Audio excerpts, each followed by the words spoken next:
Welcome back into the House of Mystery. I'm Al Warren, and it's another dark. It couldn't get any darker today because we've got Michael Hawley.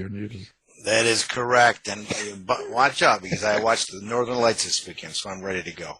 We've got sci-fi writer. It's been here before. It's been a while. He's got a new book out called Cryptid Slayer. Rick Poldark. Thank you for having me. It's great to be back. Nice speaking with you, Rick. Yeah, nice to meet you, Mike. Rick, what's been going on in your life the last 2 years since you were on last time? Do you write a book every year, or does it take you a couple of years? How does that go for you? Well, this is only my third, so I don't have an established pattern yet. But basically, my first two books were, Lost World dinosaur type fiction, whereas I wanted to take a break from that and do something different rather than being known as just the dinosaur guy all the time. So my publisher, Severed Press, said, why don't you do something, with cryptids, because you like writing creature fiction.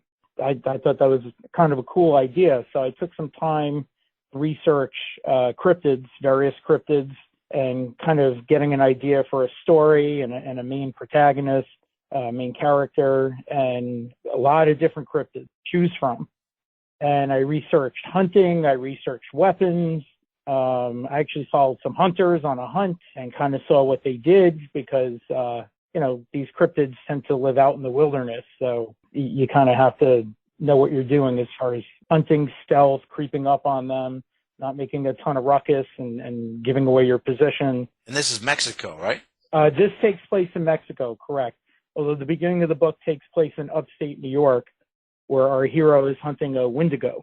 Oh, okay. And that's kind of like the introduction into, Sandra Barlowe and what she does and how she does it. So I wanted to do a cryptid hunting book, but I wanted to do something different because there are a lot of cryptid hunting books out there where you have the hunter, and it's kind of like an action, sci-fi horror action story. I wanted to do something with a different twist to it. So I wanted to do a mystery, kind of like a whodunit with some, noir type sensibilities.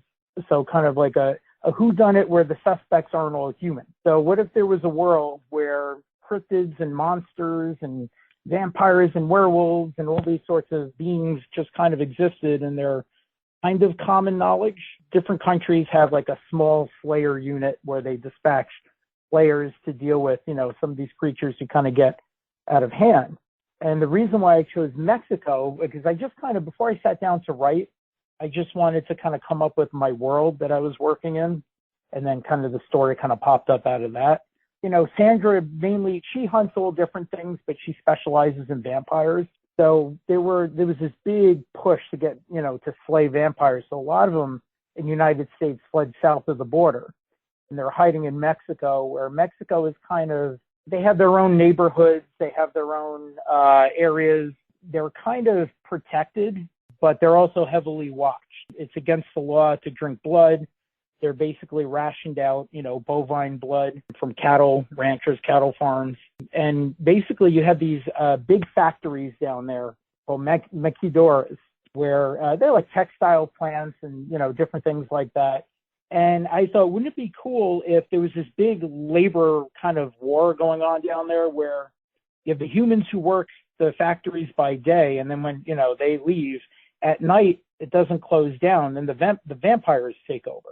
Because down in Mexico, you have all these vampires who fled the United States, and you have different, socioeconomic strata. You get the vampire nobles who, of course, they get the lion's share of all the resources. And then you have kind of like the vampire underclasses, and they're the ones who kind of work in this factory at night. The backdrop is kind of this labor war where you're not sure who owns what, who management is, human, vampire, and basically labor is pissed off and they want to strike. And this is where you see kind of although the vampires are treated as second-class citizens down there, by the humans, one thing that they unite in is, striking and trying to get better work hours. And then in the process, you have different cottage industries that pop up, like blood bagging, which is basically doing, if you're a human, you want to make some extra money on the sly. It's kind of like a black market for blood. You let a vampire suck on you a little bit and you make some extra money, and they get to have some human blood instead of bovine blood. I might let them do that now. How do you create a world like this, like where you've got all these things going on in your mind, stuff like that? Are you a person that does a particular drug or something, or is there, like, how does this all work for you? Do you just got a real imagination, or? My drug is Dungeons and Dragons. Yeah.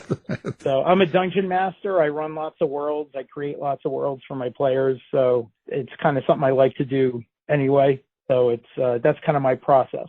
You've always had this kind of an imagination, like you've done this a lot of years, right? Yes, many years. Yep. So, Rick, I see that you homebrew, and is that why your imagination goes crazy? Because you're sitting there going, yeah, this tastes good. Well, let me tell you something. The last batch I made, somebody gave me some advice saying, put honey in it because the honey kind of smooths it out and it gets a lot of the sediment out of it. Right. But it also continues to ferment because it's a sugar source once you bottle it. So I did this right before Thanksgiving, and it was it basically turned out to be about 12, 13, 14% alcohol. Oh, boy.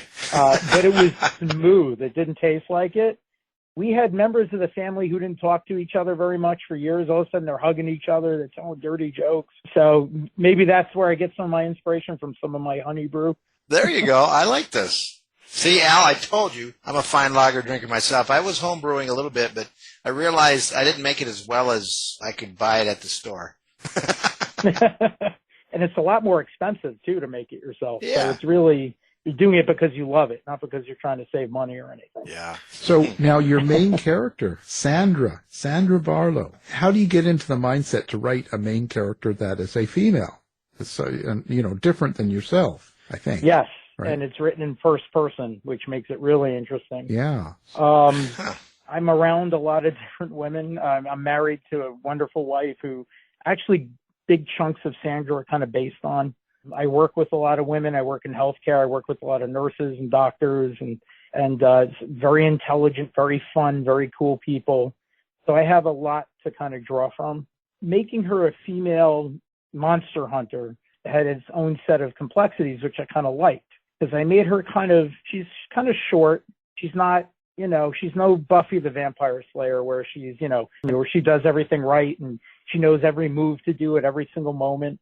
So when I was thinking about how I was going to make her, how I was going to render her as a character, I came across, it was either an interview or an essay written by Steven Spielberg. And he talked about how he always wanted to make a James Bond movie. That was his dream, was to always make a James Bond movie. But, it's typically made by the British. So they're very careful who they let, direct these James Bond movies. So his Indiana Jones, for him, that was his version of James Bond. But it was very important that he made Indiana Jones. He didn't want him to be like James Bond, where James Bond was kind of like this character who knew what to do perfectly at every moment. He always had a gadget for every situation. Indiana Jones, when he rendered that character, he wanted him to always kind of be slightly out of his element. He's kind of making things up as he goes along. And that builds suspense and tension. So I wanted to do something like that for this character because in so many of these, books and movies, you get these hunters who are they're amazing. And what if I wrote about somebody who's kind of new to it? She's not brand new to it, but maybe she's about 10 years in or so. She's not physically strong, but she's smart as hell. And she has to kind of use cunning and her vast knowledge of weaponry to kind of counterbalance the fact that she's not physically strong. And I tried to write scenes where, she's dealing with vampires, werewolves, cryptids, corrupt governments, where, she's not going to know everything to do at the right moment. Maybe she's kind of half a step behind, which actually plays into the whole noir sensibility too. The protagonist in a noir movie or a novel, basically they're kind of almost reporting on things as they're happening. They're trying to figure it out. And it always turns into a bigger conspiracy and with big powers at play, but they're always kind of a step behind and they're trying to get a step ahead. So I tried to do that with her. She's very flawed. She's a little clumsy. She sometimes gets taken off guard, but she compensates in other ways. I kind of made her hard boiled. There's a reason why she's a slayer. Every slayer has a story about how they became a slayer. Without giving it away, there is something that happens very significant in her life that causes her great pain that propels her into the vocation of being a slayer. So she's kind of hard-boiled. She's kind of cynical, but she has heart. And you see that when she runs into particularly a little girl whose father is the first murder victim. When the book opens up, he's a cattle rancher. And basically he gets killed in the middle of the night. He gets eviscerated, basically. He's decapitated, his intestines pulled out. A bunch of cows around him get eviscerated. And his daughter witnessed this, and she's not talking. So she has to use her mommy skills, because she used to be a mother, to kind of reach this girl. And she kind of has to get in touch with some painful aspects of her life that she kind of buried because of her personal tragedy, to reach this little girl to try and get some leads onto what actually happened. That made me hungry. Intestines getting pulled out, that was... What's your relationship with your characters? Like, do you hear them? Do you see them like watching a movie? Do you, kind of, what's your process when you're writing a character? Yeah, I kind of watch them. I start out with a basic concept, and then before I start writing, I kind of just envision them in different scenarios, how they would talk, how they would, what do they like? How do they eat? What's their sense of humor? I kind of try to walk around in their shoes a little bit. And then I have a very active dream life. I dream a lot. I remember a lot of my dreams. I can sometimes even control what I dream about. So inevitably my characters tend to pop up in my dreams, and sometimes I have conversations with them. And I'll wake up and I'll remember that, and I'll take notes, and that helps fill in some of the details. That's under the influence of honey, then. Yeah, of course. Yes, it's definitely the honey right. Well, you're not waking up with a shovel by the bed and muddy shoes. Uh-oh, that's part of a good book too. Covered in blood. A little bit of blood. You're kind of going, what did they want me to do last night? He knows too much, Mike. We got to take him to the woods to go home. That's correct. That's all right. I hang out in the woods, so. Where all the forest fires are. Yeah. British Columbia. Yeah. That's me.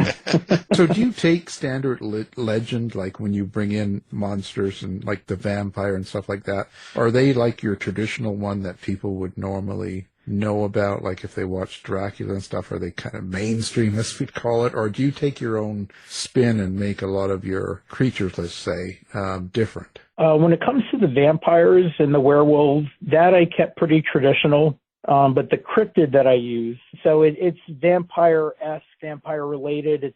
It's based on Mesoamerican, mythology. And there's different interpretations. It could be anything, considered anything from a deity to just this cryptid that goes around harassing people, and everything in between. So I took some poetic license with the cryptid itself and how it presented, its strengths, its weaknesses, how it interacts with other creatures. And I kind of put my own little spin on that, because in this one case, there were so many different representations. There was such variety that I could there wasn't one correct way to do it. So I could kind of play around with it a little bit. So kind of like a shape-shifting Wendigo, ready to go. Well, the Wendigo is, that was at the beginning. That's kind of the first, she kills that in the beginning, and or she hunts it and kills it, and you get a sense of who she is. And then she launches into this other case down in Mexico. And, this thing, she doesn't know what it is to begin with.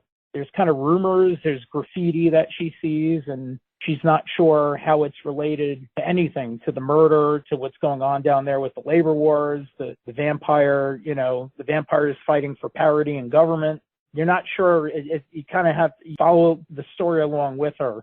You kind of discover the clues with her as she discovers them. Or I tried to accomplish that anyway. It's kind of like in New Orleans, the rougarou is kind of like used by people to kill. The rougarou. What's the rougarou? It's that's French. It was French Canadian, but it's loup-garou. Loup-garou is the French word for werewolf. Oh. So then the rougarou is kind of a werewolfish thing in New Orleans, but it's something that people will use to get back at other people. It's kind of like a tool. Oh, yes. In fact, you see that in a lot of these kinds. That kind of happens in this story. I don't want to go too much into it, for people who want to read it, but it's complex. It gets complex quickly, that goes back to the whole noir genre or subgenre, where it starts out as something simple. Somebody gets hired to figure out who did what, and then of course it turns into this bigger story with big powers at play, a lot of corruption, and the murder mystery definitely feeds into what's happening in Madrugar, Mexico. Madrugar is a fictional city. It's a border town. I was trying to look that up. I got it from the Spanish word madrugada, which means the time between dusk and dawn, which is apropos to vampires and how they live. Oh, because I looked it up and said, to get up early. I'm going, oh, boy. That's terrible. No Madrugar for me. That's for sure. No. Especially after some honey brew. Right. No, are you careful about how you write violence and the darkness and stuff, like the action, I guess, maybe, or something like that, or you just write it as it goes and you're not as worried about it? I like some well-placed gore, but I don't go full-blown gore. I like to build tension more so than just have, there's plenty of action, there's plenty of gunfights and car chases and other things going on. But if it gets graphic, it's for a reason. It's not gratuitous. I try not to make it gratuitous. I like to play with people being haunted or being stalked. Speaking of noir, one of my favorite movies that influences me when I build tension is The Night of the Hunter with Robert Mitchum. I'm sure you guys are familiar with that. Classic. And just how this guy, stalks this woman and this mother and her child, across the countryside, because he married her because, if I remember correctly, he wanted to find out where, bank money was being hidden, from a heist. And how he stalks them. It's not graphic, it's not bloody, but it's terrifying. So you get a lot of that in the story also. I like to build that in more so than blood, guts. Although there is some of that because it is part horror. It's science fiction horror. So there is some gore in there. A little bit of evisceration. Right, a little evisceration here and there. Right. Desanguination. So do you have a subtext? Is there a meaning? Is there something you hope a reader would get from your story, or is it just pure entertainment? This one, there's a lot of moral ambiguity. So, basically the story starts out where, vampires are monsters. They fled south of the border and, they're trying to hide away from being exterminated. And they start to kind of create this new existence with the Mexican government where they're trying to go for parity. They don't quite have it. They're still feared. They're still treated like second-class citizens. And then, Sandra, she has to confront certain things because she's sworn to kill them. And then she starts interacting with them. When she starts dealing with the different powers at play, the vampires aren't always adversarial, or some of them aren't anyway. Some are, some aren't. And there's kind of a blurring of lines. Sandra starts to do things that other slayers might consider questionable, but she thinks she's doing it for a good reason. Kind of an end justifies the means kind of thing. And it gets complicated fast. The reader, I think, isn't supposed to feel sure about how they feel about any of the characters, including Sandra at times.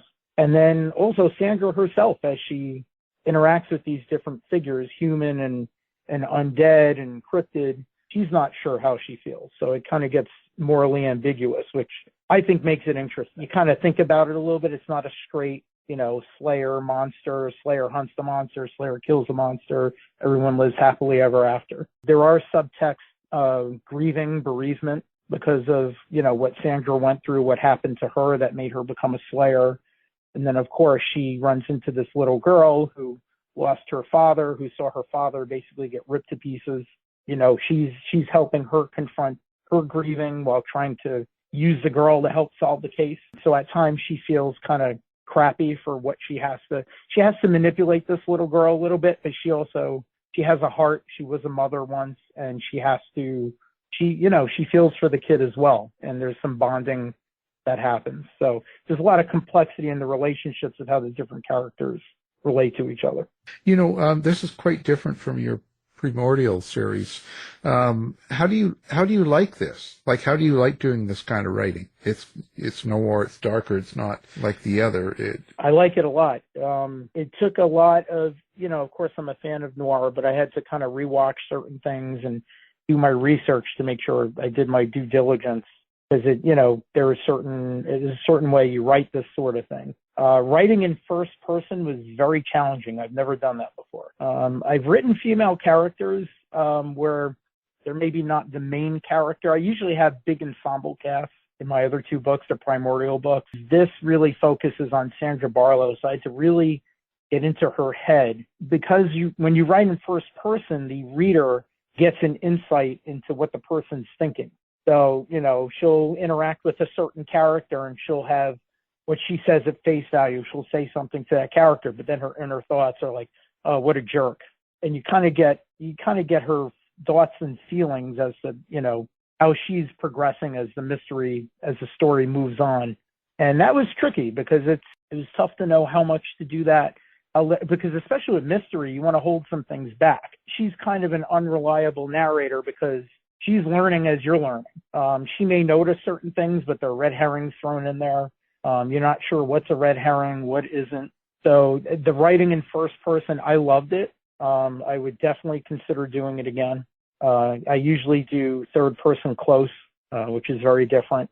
That's more for an ensemble cast. This is more, there are lots of characters, but you're seeing everything through Sandra's eyes. And did you use your wife as beta reader or anything like that to get into a female mind, ask the wife questions, or have her read it or anything? She actually read it after it came out.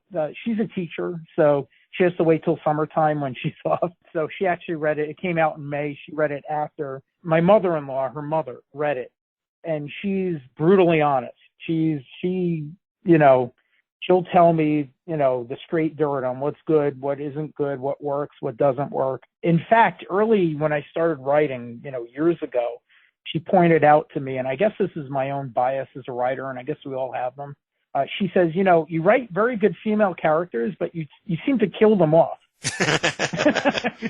None of them really survive. There's no final girl. And it's like, that's true. I never realized that. And I actually started fixing that. Before anything got published. This is before I was published and I was just getting feedback. Yeah, she helped me in that sense. She, read Sandra's character and she loved it. She thought it was the best character I've written yet. She thought it was authentic, and looking at some of the reviews I've been getting, a lot of the readers seem to like the character, and they say she's a strong female character. They related to her. She's strong, but she's flawed. There were a lot of female readers who actually gave nice reviews about the character. So it was actually pretty I was a little worried about that because I didn't want to do the character a disservice or do women a disservice by writing a certain way. You do have to be careful. Fortunately, I'm married to an amazing woman, and I work with a lot of great women, so I had a good blueprints to work off. That's interesting. My editor's female, and she always picked up on things that I just did. But one of the things, though, was because I would use the word prostitute as opposed to sex worker. I mean, all those kind of things that I couldn't pick up, and she picked up in a heartbeat. So if you read any of my books, it looks like I'm perfect at that. And it's funny, the words we use, they have subtle meanings. We may not realize it. And it's funny with the whole sex worker thing. I saw that I kind of realized some of that when COVID happened. And they said there were all these articles about one of the industries that got affected terribly was the sex work industry. And nobody ever really thinks about that. And then, they interviewed some of these women, and these are people who work and they're trying to pay bills and they're trying to live their lives. Yeah, prostitute has almost a pejorative to it, whereas sex worker is more, it sees things from their point of view. Right. Words are interesting. How do you like the sci-fi writing world right now? Is it pretty exciting? Do you like the world of sci-fi? Is it going somewhere good? Yeah. I mean, I love writing sci-fi. I like blending sci-fi and horror. I like both those worlds, melding them together. Yeah. Do you think sci-fi is headed somewhere good? Is there going to be is it getting more exciting? Is it thriving, or is it kind of on its way out? What do you think? I think it's definitely thriving. You see a lot of it on Netflix. Netflix has been picking up a lot of sci-fi properties and developing them into shows or movies. And that would be my biggest dream if Netflix picked up, Cryptid Slayer or Primordial Island and developed it into something. No, it's very popular. I think it used to be more niche, but it's funny, as it becomes more accessible and more commonplace, you get the purists, and then you get kind of the the new fans and the purists kind of like the old sci-fi, the way it was done. And, you know, some people view the accessibility of it, the widespread publication of it as, or making it movies as well, you're dumbing it down, you're watering it down for general audiences. And I think you get that with any genre that's niche, and then it becomes more popular. You saw that even with Dungeons and Dragons, very niche for decades. I mean, you kind of had to, you usually didn't tell people you played Dungeons and Dragons. You kind of kept that secret. And then, you know, Stranger Things came out and showed the kids playing Dungeons and Dragons. All of a sudden became very popular. And if you look at the different chat rooms, they probably don't call them chat rooms anymore. I just dated myself. But, you know, wherever people talk, Reddit and such, you know, you got the new people who are just getting into it, but they don't understand maybe the history or every little nuance of it. And then you have the old grognards who, you know, want everything, you know, you have to appreciate everything. You have to know every single rule. You can't change anything. Nothing can evolve. And you see that clash kind of happening. But I think it brings more people under the tent, and that's always good for any genre or game or any sort of thing like that. Well, there you go. So what's next? What do you got? Are you working on something now, or do you take a break? I've been taking a break. I have a contract for a next one. It's going to be about a kraken. The kraken, the giant squid / octopus, basically attacking a cruise ship. And I asked the publisher, I started to write it with a different set of characters. And I'm like, you know, as I'm writing it, I was having a hard time. I didn't like what I was writing. And I'm like, Sandra Barlowe would be great in this situation. So I asked the publisher, I'm like, is it okay if, you know, I put Sandra Barlowe on that cruise ship? And she'll be, you know, on vacation. She won't have any of her weapons with her, any of her bag of tricks. And it would be interesting. It'd be kind of like Die Hard on a ship with, you know, a cryptid instead of, you know, terrorists. That's a big and, cryptid. You know, see how she kind of innovates her way. Yeah, a big cryptid, right. The mother of all cryptids. So the publisher gave me the green light to do that. And ever since then, I started writing it, and it's coming a lot better now. Because I really got attached to Sandra Barlowe as a character. It's not a sequel to Cryptid Slayer. I think it's going to be different because it's not going to be a mystery. I don't think I'm going to do this one first person. I think this one will be third person close like I usually do. But it's going to be more of an action story. So what do you find is the biggest difference from third person close to first person when you're writing it? In your writing, what do you have to do that's different, the biggest thing? So now with Sandra, you're not going to have direct access into what she's thinking and feeling all the time because she's not narrating. So I'm going to have to do a lot more body language. Her dialogue is going to become, you're going to have to get it from her dialogue rather than the dialogue and her inner thought. But what's going to be great about it is I can include more characters because you're not just in one person's head. So I can do more of a cast of characters again and how they kind of are dealing with the situation of a kraken attacking the ship. Yeah, and it's a hard thing to do, to jump character to character in their own voice within the same story. Like that's difficult. Yeah. You know, and not to confuse the reader. That's a really hard thing to do, or to do it well. That's when you usually do a scene change or a different chapter, and that's how you switch points of view. Yeah, it's kind of the common way. Yeah. My editor called it head hopping.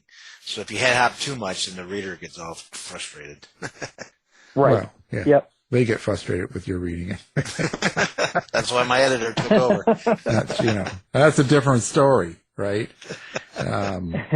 Well, anyway. So, that's fantastic. So how do people find Rick Poldark? I mean, besides in the dungeons, have you got website? You got social media? Have you got OnlyFans? Like, where do people find you?